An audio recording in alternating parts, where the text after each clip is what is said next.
Astagfirullahaladzim. Alhamdulillah. Waduh, ngaji juga nih. lu lagi. Bang? Jadi Baru, bang ya? baru kelar apa ngaji, tamunya lu lagi, ngapain lu? Minta berat. Aku lewat tuh, udah lama nggak mampir.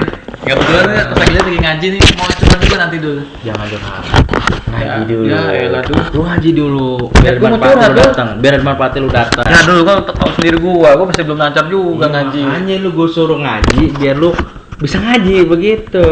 Udah ngaji dah. Dari mana dulu? Dari komdak. Dari awal. Pertama Iya. pertama ngapain dulu? Pertamanya bismillah dulu. Oh, bismillah dulu. Iya, coba bismillah.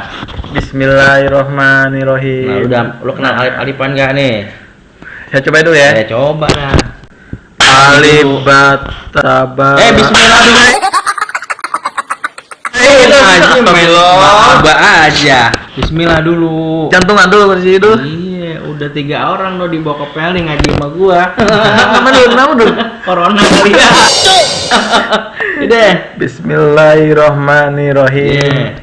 Alif bataba la doma lu babalu.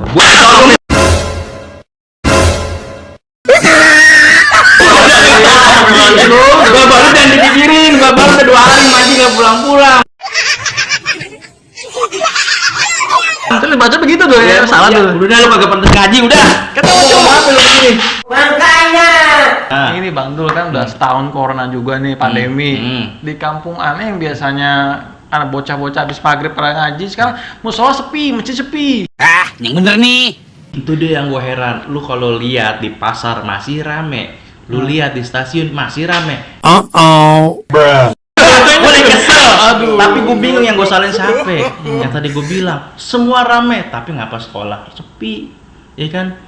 Apa namanya? Sholat disuruh sepi. Nah, itu dia tuh apa kudu mesti ngaji juga virtual juga tuh. Makanya sholat Jumat mau virtual, lagunya apa? Gue bingung. Jangan main handphone mulu. Dikit-dikit handphone. Udah sholat Jumat pakai virtual. Elah. Imamnya tidur nggak ada yang tahu itu mah. Masalah kayak gini, Ane punya narasumber yang memang ada masalah tuh. Gara-gara PSBB. Sama lu temen lu, narasumber lu. Temen gua artis sekarang. Bocah-bocah kayak lu ada kagak temen nih. Sombong amat. Nah, ini siapa nih, Dul? Nah. Yang lu maksud siapa nih, Dul? Yang gua maksud ada namanya Umi Indadari. Sekarang akhlaknya cakep, agamanya cakep. Namanya Bang Udo sering main kesana nih, Bang Udo. Saban malam minggu. Ngapain lu? Kagak lewatin aja. Sama lakinya lagi jauh. Mana yang kita Bang Udo tempatnya ini Kita gimana? ke Cibubur besok. Jauh amat tuh. Cibubur deket. Pokoknya, Besok nih, berarti? iya kalau mau Bang Bul kemarin deket. Tapi jangan lupa terakhir-terakhirnya. Bang dalamnya makan kan Bang Bedel. Iya aja lupa lu ya. Ya udah lah. Biar aman, pokoknya duit Siap. banyak nggak apa-apa. Terus nih. Ya udah balik dah. Udah pulang dulu Bang Udo. Udah ganteng banget nih badannya. Assalamualaikum. Waalaikumsalam warahmatullahi.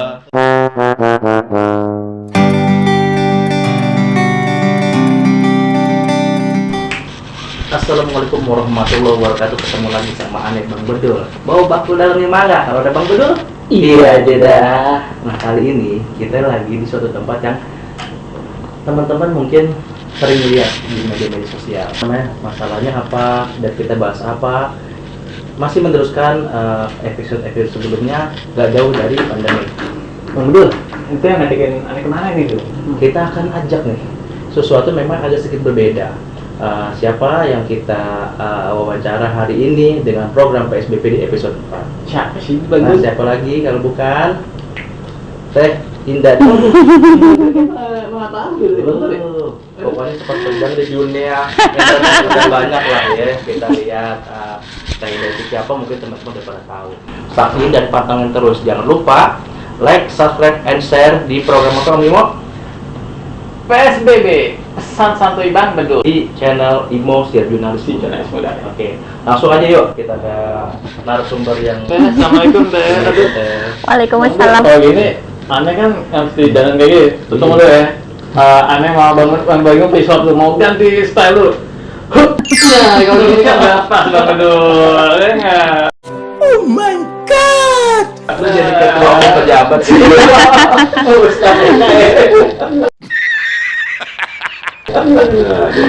Ya gimana Bang Bimo? Iya. Bang Bimo kan udah saya temuin sama narasumber kita. Nih, aduh, aku tuh punya anak tapi dulu kan sempet aktif ngaji, cuma gara-gara pandemi ini jadi nggak ngaji lagi. Iya, jadi sebagai orang tua ada kekhawatiran di PSBB ini anak jadi nggak bisa ngaji gitu. Sebenarnya ini adalah kesempatan dari Allah untuk para orang tua sebenarnya untuk kembali mengajarkan anaknya dan tidak bisa menitipkan begitu saja ke tempat-tempat kajian gitu. Meskipun kita tetap harus memperjuangkan anak untuk bisa ngaji, untuk bisa paham Quran, untuk bisa ngafal Quran gitu dengan memilih tempat-tempat yang memang mereka aman dari misalnya tempatnya memang bukan tempat-tempat yang di situ ada terjangkit corona dan segala macam. Tapi biasanya sih dalam pandemi seperti ini tutup gitu, maksudnya nggak menerima santri gitu, dan sebenarnya dikembalikan kepada orang tua lagi gitu. Ini adalah waktu yang Allah kasih kepada orang tua untuk mendidik anaknya sendiri gitu. Jadi jangan gimana ya aku jadi nggak bisa ngaji, nggak bisa apa gitu. Ya kalau dilihat lagi kan lah, kan itu kewajiban orang tua gitu, bukan kewajiban yang lain gitu. Jadi sebagai orang tua harusnya kayak, oh ya berarti ini kesempatan buat saya untuk didik anak saya selama masa pandemi ini berakhir. Belum berakhir berarti ada kesempatan untuk ngajar sendiri. Kita semua diwajibin nih mempunyai skill keguruan, walaupun nggak ada lagi sarjana pendidikan, tapi orang tua semua wajib bisa mengajar atau mendidik anak di rumah. Betul Iya, kan? nah tapi ada juga orang tua yang saya juga nggak bisa gitu, makanya saya butuh guru gitu kan. Ya solusinya ada gitu kan. Sekarang banyak online tuh belajar tahsin, belajar tajwid, belajar ngaji itu bisa secara online. Bahkan ada lembaga-lembaga yang mereka menggratiskan untuk kalau kita mau belajar Quran online via telepon, via handphone gitu. Jadi orang tua bersama anak-anak tuh bisa belajar bersama gitu, belajar membaca Al-Quran, belajar tajwid, belajar tafsir gitu. Ada, banyak sekarang gitu. Dan itu memang sudah kewajiban sebagai orang tua untuk mulai cekatan untuk bentar. Iya nanti ya. Nah sekarang tugasnya kamu berdoa minta sama Allah kalau rezeki nanti ada. Kalau nggak rezeki nanti kayak kemarin. Ya, Adek. Apa hilang dia? Bukan, dia tuh pengen aku janji dia ada prestasi tertentu, aku janjiin aku beliin mainan. Terus kemarin nggak ada, berarti kan bukan rezeki kan. Aku cari kamu cari yang lain yang rezekinya kamu. Ya udah semoga hilang deh cari. Bukan. Gitu. Kalau anak-anak yang susah ngapalin surat, contohnya yang kasih aja. Contoh, apa contohnya teh? Mainannya sederhana. Yang sederhana, ya sederhana gitu. Kayak dia anak aku yang pertama tuh dia udah selesai Al-Baqarahnya, jadi dia hafal Al-Baqarah, aku janjiin kasih mainan. Terus dia beli Lego bentuknya Masjid Istiqlal. Itu kan kayak kecintaan kepada masjid dan kreativitas gitu. Enggak yang kita kasih budget nggak boleh lebih dari segini ya gitu. Tuh, jadi sekarang belajar itu nggak mesti mengerikan, nggak belajar disabet kayak zaman kami pesantren. Sekarang nggak bisa, ya kan? Dulu pesantren nggak hafal satu hadis sudah habis ya bisa. Sekarang enggak, kalau di pesantren dulu. Sekarang enggak, harus bisa. Jadi mindsetnya otaknya jalan sendiri. Aku harus bisa ngapalin surat Al-Baqarah, jadi dapat satu. Contohnya tadi puzzle. Iya. Untuk bikin anak termotivasi itu kita harus kasih keutamaan gitu. Kenapa kamu harus ngapal Al-Baqarah? Kenapa kamu harus ngapal Quran? Karena kamu akan dapat di akhiratnya dapat apa, di dunia dapat apa gitu. Di akhiratnya kan kita kasih gambaran nanti Al-Quran akan menolong pas segala macam syafaat, kasih tahu dalilnya, dan di dunianya nanti Umi kasih hadiah. Jadi kan dia ada dua hal yang bisa dia dapatkan, dan itu bisa lebih memotivasi. Kadang-kadang tuh orang tua ngasih tahu anaknya kamu harus ini, tapi dia nggak ngasih tahu manfaatnya apa. Pokoknya kamu harus bisa biar pinter aja udah gitu. Tapi nggak dikasih tahu nanti di akhirat kalau kamu hafal Quran kamu bisa kasih syafaat, Al-Quran bisa nemenin kamu di alam kubur, Al-Quran bisa jadi memuliakan kamu di akhirat gitu. Terus di dunianya nanti kamu dapat kemuliaan, nanti bisa dapat beasiswa, bisa dapat kita mau kasih hadiah buat kamu bisa ini. Jadi kan anak ada gambaran kenapa saya harus melakukan ini. Jadi orang tua nggak cuma nyuruh, tapi dia nggak kasih why-nya gitu. Kenapa saya harus melakukan itu gitu. Tuh, jadi boleh saya simpulkan bahwa ketika orang tidak mau melakukan sesuatu karena mereka nggak tahu apa sih manfaatnya. Jadi mungkin bisa disimpulkan ketika dia tahu manfaatnya, ya kan, otomatis dia akan mau melakukannya dan akan lebih termotivasi untuk cepat bisa. Itu dari Iya. Jadi contoh sholat tahajud mungkin malam-malam orang itu rasanya malas. Makanya. Tapi kalau ada motivasi contoh, mau sholat tahajud, mau sholat duha, biar apa? Biar usaha dilancarkan. Yang dipikirkan sebenarnya nggak apa-apa lah, agak melenceng bukan karena Allah, tapi biar urusannya dilancarkan. Itu salah satu trik juga buat teman-teman sobat Gojek bisa memotivasi diri sendiri. Jangan diem-diem baik. Kayak ini Bang Dul ya, ingat tuh pertanyaan Bang Dul. Duit ya, duit. Doa, usaha, Usaha, ikhtiar, ikhtiar, tawakal. Iya. Waduh, gue sendiri gue lupa. Gue bikin 1987 lupa.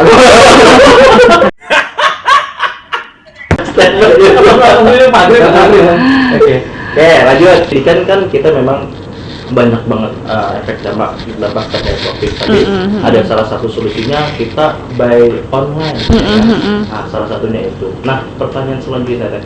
Jadi kami tahu betul latar belakangnya ada usaha online, ya kan kita harus kejar nih akhirat juga di dunia. Iya. Usaha dunia yang menunjang akhirat. Yes. Bener ya, dampaknya seperti apa tuh untuk bisnis yang sekarang kita jalanin? Apakah ada gangguan apa biasa aja apa memang udah lancar? Gimana ya? Ketika berdagang dan kita melihat bagaimana cara Rasulullah berdagang dan kita tahu bahwa Allah yang menyempitkan dan melapangkan rezeki seseorang atas izin Allah gitu ya, selesainya Allah. Jadi ketika pandemi otomatis ada efek dong di kitanya gitu. Wah, kayaknya jualan baju kagak laku nih, ya kan? Kurang laku gitu. Biasanya misalnya laku berapa, nah sekarang laku berapa gitu. Dan kita harus cari apa ya yang orang-orang lagi butuh sekarang gitu. Dan itu bisa kita ambil peluang itu. Oh, kayaknya sekarang orang-orang di rumah berarti makanan gitu yang aku lakuin. Oh, berarti aku switch nih gitu. Tapi nggak matiin usahaku yang lama, tapi sebagian modalnya dipindahin ke yang makanan gitu. Makanan apa nih yang berkah? Dan aku prinsip aku nggak mau yang hanya dapat dunianya. Jadi kenapa aku nggak jualan makanan yang datangkan pahala juga? Makanya sekarang jualan makanan sunnah gitu. Jadi menurut aku Allah itu selalu kasih jalan. Nggak mungkin Allah kasih kesempitan, nggak ada kelapangan. Mungkin Allah menutup di satu pintu rezeki yang satu, tapi ada pintu rezeki yang lain bisa kita jemput. Dan itu tergantung kita yang bisa lihat peluang, tergantung kita senangnya di mana, tergantung keyakinan kita sama Allah bahwa Allah pasti ngasih gitu. Begitu Allah ridho, Allah lihat usaha kita, Allah emang rezekinya kita itu kan nggak akan ketukar. Mau lewat manapun misalnya gini sempit, tapi kita percaya bahwa Allah kan ngasih rezeki, ya udah cari rezeki yang lain, ya sedikasihnya Allah, alhamdulillah. Dan hebatnya pedagang itu orang yang paling tawakal menurut saya. Kenapa? Kalau orang kerja di kantor, setiap bulan dia tahu dia dapat berapa. Mau dia kerja nggak kerja dapatnya segitu. Jadi ya udahlah ya gitu. Makanya ada yang bolos-bolosan kerja, yang penting dapat gajian ya kan gitu. Kalau pedagang kan nggak. Berapapun ikhtiar dia hari itu, hasilnya dia nggak pernah tahu berapa. Yang dia tahu adalah saya usaha, saya nawarin, hasilnya terserah Allah. Berapapun hari ini saya dapat, ya rezeki dari Allah segitu. Alhamdulillah. Sulit juga cari duit. Ya kan, dan itu tuh nikmat banget gitu. Makanya saya jadi oh masya Allah ya, pantesan Rasulullah SAW itu bilang 9 dari 10 keberkahan itu ada di perdagangan gitu. Pokoknya jadi duit halal. Berarti harus melihat ini juga ya, situasi mau pedagang apa nih. Iya. Kemarin mau jual beli monyet pasti nggak lah. Jadi kucing, nggak boleh adopsi itu nggak boleh. Ya ampun, kamu berdosa banget. Subhanallah tadi dalam banget. Bener-bener memotivasi buat teman-teman semua bahwa setiap ada permasalahan, setiap ada apapun itu pasti ada hikmah yang bisa dipetik. Dan salah satunya dari pintu berdagang. Memang kita tahu betul Rasulullah dari awal sampai itu diajarin kita di sisi berdagang. Jadi kita bisa ambil jalur rezeki lewat dagang. Tapi memang tidak semerta-merta tidak ada ilmunya, betul ya? Iya. Jadi kita tetap pakai ilmu apa sih yang dibutuhkan sekarang. Contoh tadi Teteh bilang ada makanan apa aja gitu kan? Ya, yang sesuai sunnah. Contohnya salah satunya kurma yang mungkin. Ya makanan apapun ya sebenarnya, karena orang kan sekarang pada banyak di rumah, jadi makanan kalau saya sendiri kan ke makanan sunnah, karena saya pikir kenyangnya dapat, manfaatnya dapat, pahalanya dapat. Pun misalnya tapi aku nggak ada modal lagi nih, uangku udah habis karena kemarin pandemi udah nggak ada uang lagi, aku gimana aku mau jualan gitu kan? Kamu bisa jualan pahala itu gimana? Kamu ajak orang-orang untuk bersedekah, nanti hasilnya kamu kasih ke orang yang membutuhkan. Janjinya Allah kalau kita bersedekah kan Allah kan buka dari pintu rezeki, Allah kasih rezeki yang berlimpah-limpah. Kita nggak punya uang nih, tapi kita punya orang-orang yang mungkin punya uang, yang uangnya bisa kita olah. Misalnya kita nasi Jumat, atau kita tahu ada dekat tempat kita ada yang lagi susah, atau siapa yang sedih, kita langsung galang dana ngajak teman-teman kita gitu. Meskipun kita nggak punya gitu, dan itu itu tuh masya Allah terjadi sekali. Misalnya saya membuktikan gitu, itu Allah akan datangkan rezeki dari arah yang tidak terduga, yang kita nggak tahu dari mana, hanya karena kita menolong orang lain lewat sedekah yang kita lakukan. Mungkin itu sedekah tenaga, sedekah ngajakin orang-orang gitu, tapi luar biasanya tuh begitu. Jadi kalau bahasa aku sih jualan pahala gitu. Kalau memang ada kasihin dong. Tuh banyak banget yang diulas. almarhum Olga Saputra pernah ngomong, kita nabung sama bank aja ada bunganya. Gimana kita nabung sama Allah, maksudnya lewat jalur sedekah pasti bunga atau balasannya jauh lebih besar, puluhan ribu mungkin ya teh ya. Yang penting satu, kita ada 700 kali lipat ya. 700 kali lipat. Yang penting kita ada niat dan yakin sih. Kalau memang yakin pasti Allah balas. Kadang-kadang orang mikir, oh aku aja uangnya nggak ada gitu, buat hari-hari aja nggak ada, terus dia nggak kepikir untuk sedekah tenaga, sedekah pikiran, sedekah bantu orang lain gitu. Padahal ya itu pun akan dinilai luar biasa sama Allah gitu. Allah akan cukupkan kebutuhan kita ketika kita mencukupi kebutuhan orang lain yang membutuhkan gitu. Jadi misalnya nggak bisa jualan pun, kamu bisa ajakin orang-orang untuk menolong orang lain yang sedang kesusahan, mungkin lebih susah dari kamu gitu. Dan nanti Allah akan bantu kamu lewat jalan yang lain yang nggak pernah disangka-sangka. Betulnya berarti ya, betulnya berarti ingat ini Bang tuh, teman tuh jual bakso seafood tuh, nama mana di itu, promo aja. Jadi tapi kita simpulkan bahwa sedekah nggak mesti kaya. Gitu ya. Iya. Semesta sedekah tuh nggak mesti ada. Ya justru sedekah di saat susah itu Masya Allah kali ya Teh ya. Iya, sedekah di saat paling utama itu, sedekah di saat sulit. Iya, Bang Badrul juga pernah statement di episode 1. Apa tuh Bang Badrul? Apa tuh? Orang kaya sedekah biasa, orang kaya itu wajibnya apa? Puasa biasa. Tapi kalau orang susah, puasa biasa, karena memang dia nggak punya material untuk dipuasain. Jadi orang susah, kalau kita orang dari susah tersebut itu wajib sedekah. Sedekahnya apa tadi Teteh? Apa namanya Indah udah jelasin. Apalah yang kita bisa sedekahkan? Tenaga lah, apalah. Jadi logika Allah tuh berbeda dengan logika kita ya. Iya. Padahal kita nggak beruang tapi harus sedekah, gitu ya. Kemarin lu kan juga sedekah ke rumah gua. Bimo pagi-pagi subuh main di rumah. Duh, makan mie, makan mie. Habis makan mie siang balik lagi makan sayur sop. Itu sedekah makan berapa?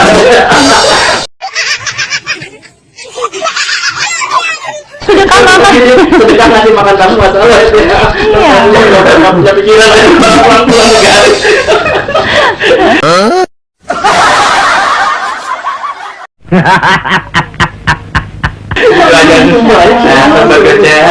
Apa namanya? Ada beberapa pertanyaan lagi yang bakalan kita ulang. Balik lagi ke PSBB, masih seputar dampak pandemik COVID-19. Nah, pertanyaan selanjutnya, gimana apa namanya keseharian dakwahnya nih? Apakah terganggu? Apa biasa aja? Apa memang ada yang beda? Iya. Virtual dakwahnya. Iya, dakwah yang nggak mungkin safari dakwah kayak biasanya keliling kemana-mana gitu kan ya. Karena pandemi ini jadi benar-benar semuanya serba online. Jadi semua kajian online gitu. Tapi ya berkahnya ilmu tidak mengurangi semangat orang-orang untuk mengajarkan maupun yang mendapatkan ilmu. Walaupun mungkin beda ya, kayak biasa duduk di masjid bareng orang-orang, sekarang harus lewat handphone gitu. Tapi ya Allah lagi pengen kita begini gitu. Dan hikmahnya besar banget kalau buat saya ya. Kalau yang biasanya para istri susah ngajak suaminya kajian, para suami susah ngajakin istrinya kajian, sekarang pada bisa bawa keluarganya untuk ikut kajian bareng. Kalau dari ustadz-ustadzahnya yang biasanya harus meninggalkan keluarganya untuk safari dakwah lama, misalnya pergi keliling Indonesia atau keliling apa, tur dakwah gitu, sekarang bisa sama keluarganya di rumah mengajarkan ilmu untuk para jamaahnya. Itu kan Masya Allah berkahnya. Masya Allah tuh, jadi memang tetap dakwah tetap akan ada dan terus berjalan apapun alasannya. Dan memang kita diwajibkan berpikir positif, apapun yang Allah takdirkan sekarang itu menjadi apa? Menjadi hikmah yang sangat baik, ya kan? Gimana kita menyikapinya? Tetap ada dakwah dan kita bisa ngaji sekarang via virtual atau via online dimanapun. Ya tetap ustadz pilihan ya, jangan ustadz yang benar-benar baru dakwah ngajarin nggak beres. Kita tetap harus memfilterisasi karena kan banyak ustadz dadakan kita yang baru sebentar ngaji bentar udah jadi ustadz. Wah itu ngaco tuh, kadang-kadang Rasulullah aja punya asuna-asuna gini, mereka kadang-kadang menyampingkan. Karena memang kita harus jago memfilter ustadz atau ustazah yang bisa kita jadikan suri teladan. Tapi kita sendiri kok sekarang banyak ustadz yang benar-benar tahu kok dunia online. Ya Ustadz Abdul Somad, Ustadz Abdul, semua sekarang kajiannya kita rutin kok. Dan setiap harinya itu ada istilah terbaru kok. Ya ada, karena memang mereka sudah paham betul bagaimana menyikapi pandemi ini. Kami juga nggak mau bentrok dengan protokol-protokol kesehatan. Dan memang pemerintah tuh susah payah banget ngaturinnya. Kayak gitu sih. sesuai dengan statement Ame di awal, sebenarnya mungkin persentasenya banyak sih Teh, di Jakarta khususnya itu yang terkena dampak terkena COVID-19. Cuma mereka enggak menyadarinya dan sembuh sendiri. Makanya kita keyakinan kita gitu aja, mungkin gue udah kena dulu tapi gue udah selesai. Masa imun gue udah bisa menghadapi. Itu yang terjadi sama saya.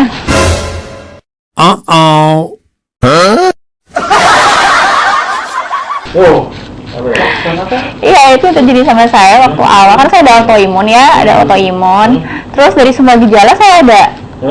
Akhirnya lari ke rumah sakit, cek gitu kan. Oh, suruh ke rumah sakit satunya lagi yang rujukan COVID. Dicek semuanya, alhamdulillah hasilnya nggak ada, hasilnya negatif waktu itu. Apa Teh? Swab atau rapid test? Waktu itu. Kemarin itu belum dicek paru, belum masih awal banget, nggak ada, masih dicek paru, gitu-gitu, cek paru. Pneumonia. Iya, dulu dibilang pneumonia karena asal ada apa namanya bercak atau Nah, terus aku ada suspek gitu. Cuma waktu itu aku khawatirnya aku pas di observasi gabung sama yang lain-lain. Jadi akunya kan jadi takut ya, maksudnya. Khawatirnya karena bawa di rumah pada saat check up. Akhirnya aku pulang aja.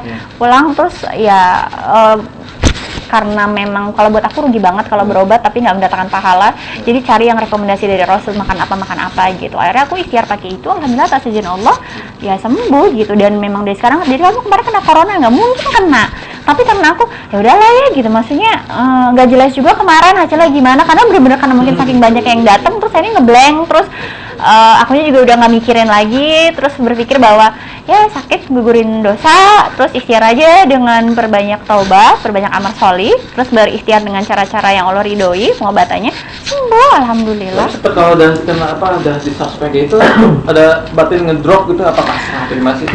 Kalau aku waktu itu ya sempet yang corona ya aku gitu, aku suspek gitu. Tapi ya kembali lagi, ya Allah yang ngizinin, Allah yang kasih sakit, Allah yang kasih sembuh gitu. Jadi terserah Allah aja gimana. Dan karena aku sebelumnya udah punya autoimun, yang itu juga emang gak ada obatnya dan apa dan ujian sihir juga yang setiap hari ada ancaman aku mati. Jadi kayak ngadepin corona tuh kayak yang ya udahlah ya, semuanya di tangan Allah kok gitu. Kalau mati aja, Allah udah tahu waktunya. Kalau hidup pun alhamdulillah. Jadi setiap hari menjadi kesempatan baru untuk memperbanyak amal, untuk bersyukur, untuk melakukan yang lebih baik lagi yang kemarin masih kurang gitu. Jadi hal yang everyday is a new day gitu buatku. Everyday is a new day gitu buatku.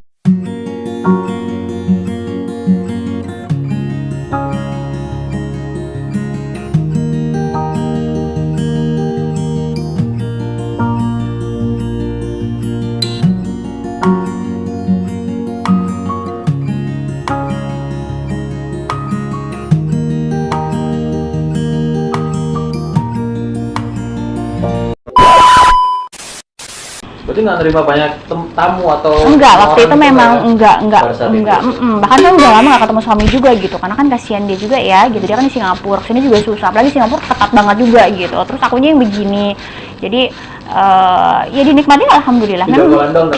Iya, dan punya prinsip sih sama suami ya, memang dunia tempat kita berpisah jauh-jauhan, nanti di akhirat kan di surga bersama-sama. Jadi kayak terpisah pandemi gini, ya udahlah ya dinikmatin. Tahu dulu Adam dan Hawa juga terpisah lama, terus Nabi Ibrahim dan Ibunda Hajar juga berpisah lama, pada akhirnya akan kekal dalam surga. Jadi dinikmatin alhamdulillah ala kulli hal. Betul sepi juga ya. Kalau kita ngomong nggak tahu sebenarnya udah hari mau nangis aja. Yang bener nih. Ngomongnya tuh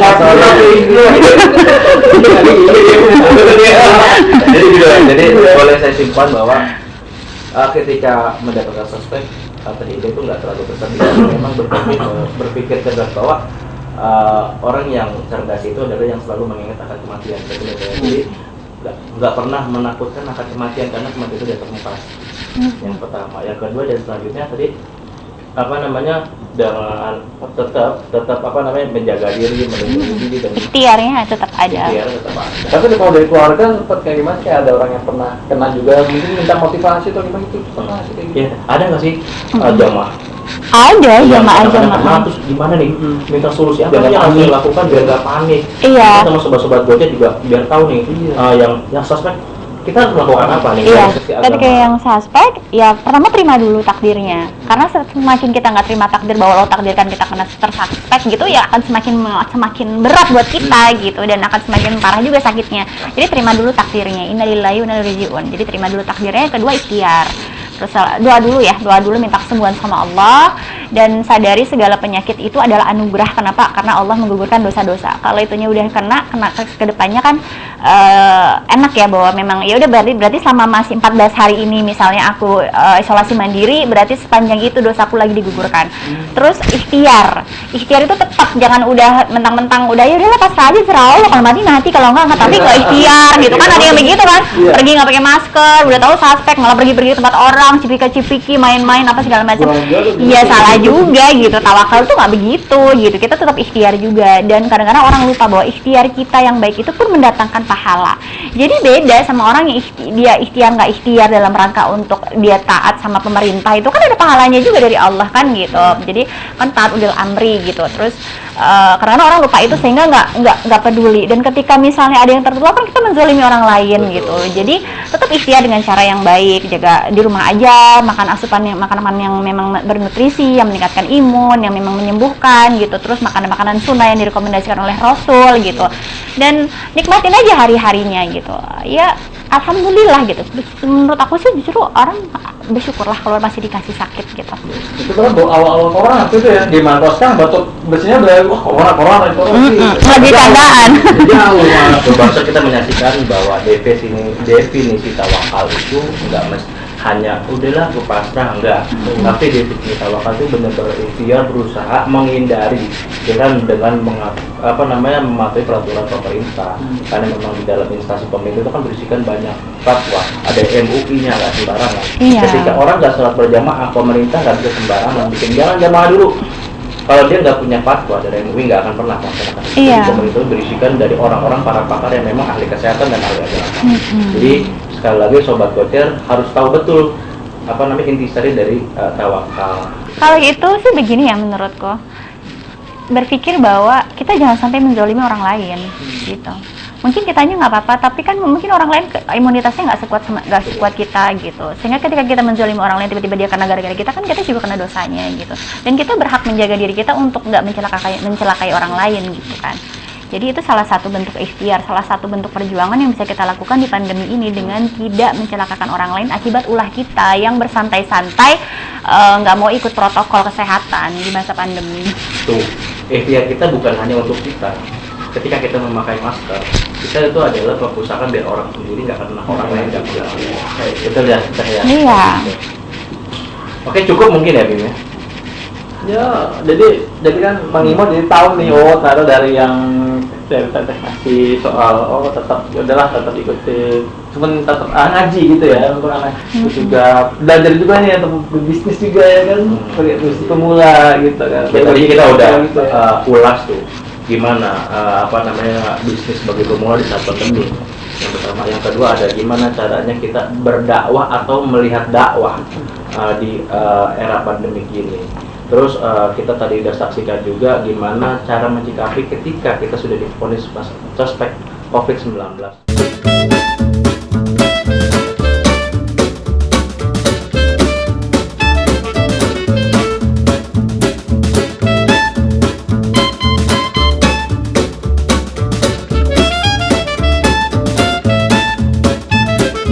Tadi bismillah belum?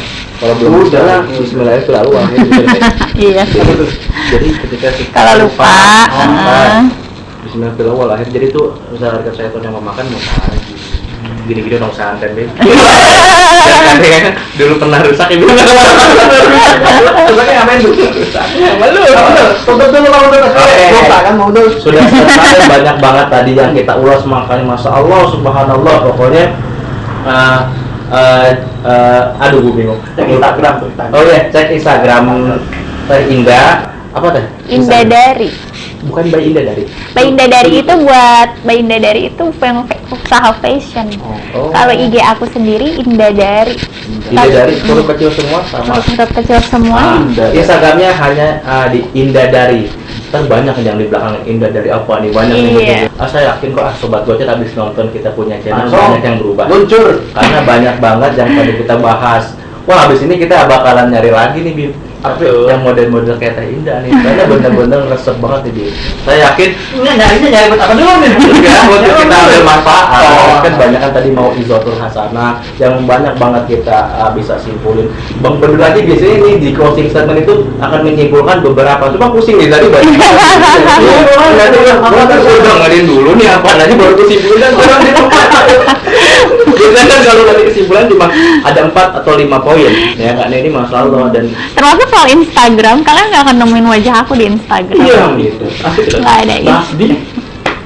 Soleh nanti. Oke, gitu aja dari kita dari Bang Bedul dan Bang Imo. Pokoknya kita selalu Masukan ke warganet ya, komentar kan masukin di nah, apa sih yang kita angkat gitu. selalu kita minta kritik di kolom komentar. Apa aja yang mau kita bahas dan siapa lagi narasumbernya pasti yang jauh lebih berbeda dengan saat ini. Gitu aja dari kami. Wassalamualaikum warahmatullahi wabarakatuh. Bawa baku dalam semangat kalau ada Bang Bedul. Iya.